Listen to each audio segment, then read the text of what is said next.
And so we've talked about Newton's first law, we've talked about Newton's second law. Now we want to get into talking about Newton's third law, which is going to involve action and reaction. You've probably heard it over and over again. In summary, for every action, there's an equal and opposite reaction. So our objectives this chapter, we want to define force in terms of interaction, explain why there has to be two objects whenever a force acts, state Newton's third law, identify the reaction forces for action forces, explain why accelerations caused by an action force and a reaction force don't have to be equal, explain why action force isn't canceled out by the reaction force. So just recall that a force is any push or a pull. Forces are actually an interaction between two objects. That's important, that number 2, there has to be two objects involved. So when we think of that, two objects, something like a hammer striking a nail, what pair of forces is acting there? Well, we have the hammer, which is obviously putting a force on the nail, but the nail is also preventing the hammer from going as far as it wants to go. So the nail in turn exerts a force back on the hammer.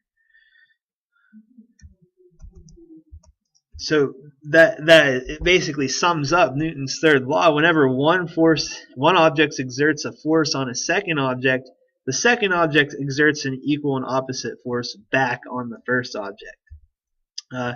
So forces must always come in pairs. We're going to have something called an action force, and then in response to that, a reaction force. And it actually doesn't matter which one we call the action force and which one we call the reaction force. They always act simultaneously in pair. So say you're pushing a wall. Well, the Newton's third law pair force will be the wall pushing back on you. You're obviously not going anywhere, so the wall is putting a force on you, preventing you from moving forward. For instance, if you try to jump out of a canoe, you put a force back on the canoe. So when you go forward, you're also going to push the canoe backwards at the same time. Another example is walking. You might not think of this, but whenever you walk, you're actually pushing the earth away from you at a very, very small distance, but you push the earth a tiny bit away, and in response, the earth pushes back on your foot. That's how you propel yourself forward. Another example, a dog wagging its tail. In a sense, you could also say the tail is wagging the dog, because if the dog puts a force on his tail, the tail is also going to put a reaction force back on the dog. So just answer these on your own. Think about it. Does a stick of dynamite contain force? And also, a car accelerates along a road. Strictly speaking, what is the force that moves the car? So you can go ahead and pause these, try to answer those questions on your own, and we'll go over them in class tomorrow. So thinking about a boulder that's falling, what are the action and reaction forces here? Well, remember, an action force, you always have an object A exerting a force on object B. Well, what is exerting the force on the rock causing it to fall? Well, we know that that's gravity. So gravity is exerted by Earth. Earth pulls objects towards it. So Earth, which is object A, is going to exert an object or a force on object B, which is the boulder. In return, the reaction force then must be the boulder exerting a force on Earth. Believe it or not, everything puts some type of gravitational force on everything else in the universe, no matter how small. It depends on how big the object is and how far away the objects are from each other. The boulder actually pulls the Earth towards it, believe it or not. A very, very, very tiny, unnoticeable amount, but that is the reaction force. If the Earth pulls the boulder towards it, the boulder has to pull the Earth back. So that reaction force is the attraction that the boulder actually has on Earth, pulling it up.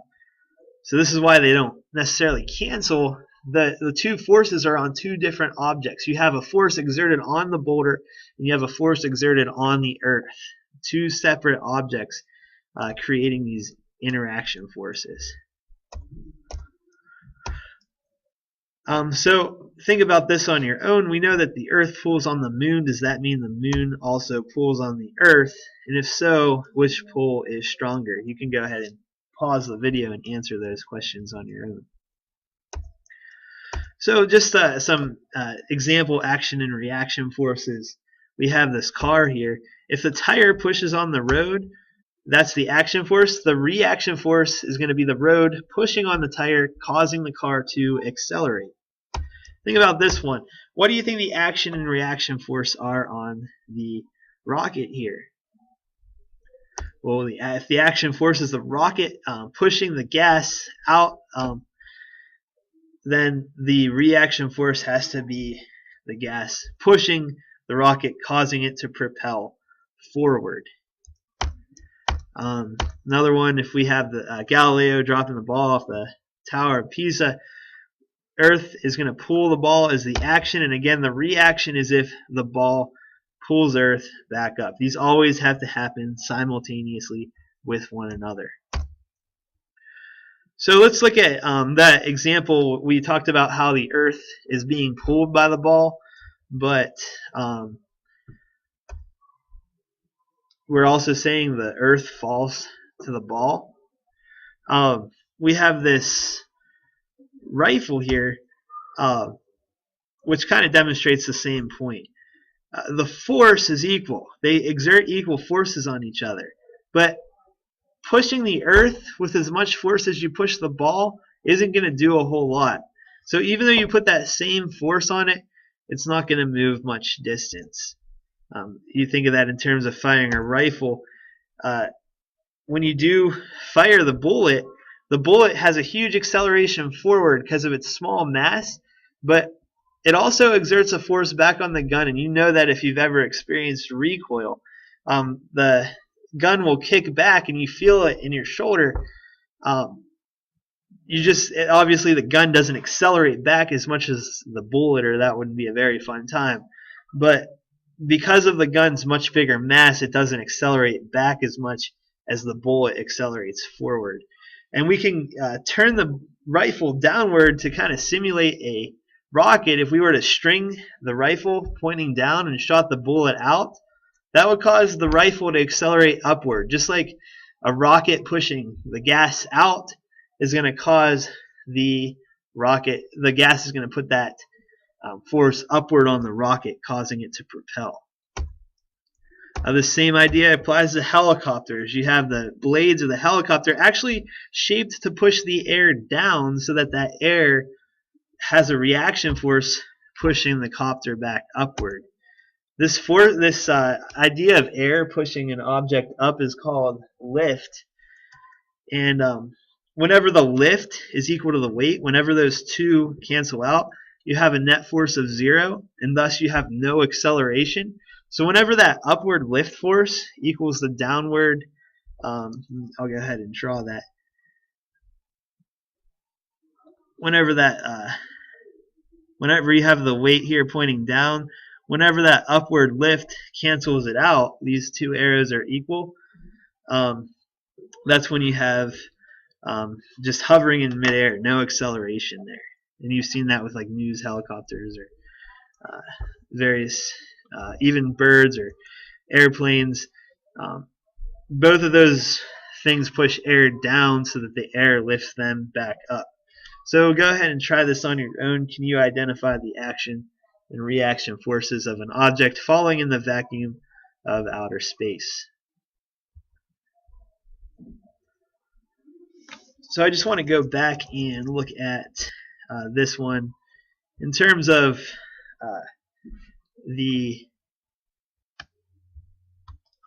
why they can exert the same force but experience much different accelerations. Well, if you think about it, your acceleration is going to equal your force over mass. So in the case of the gun, it has this particular force F, and we have the bullet which has the same force F. These F's have to be equal.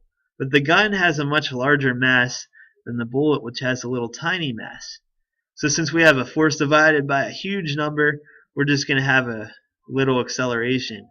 When we have a force divided by a small number, that's when you get a huge acceleration of the bullet versus the gun, which doesn't accelerate that much.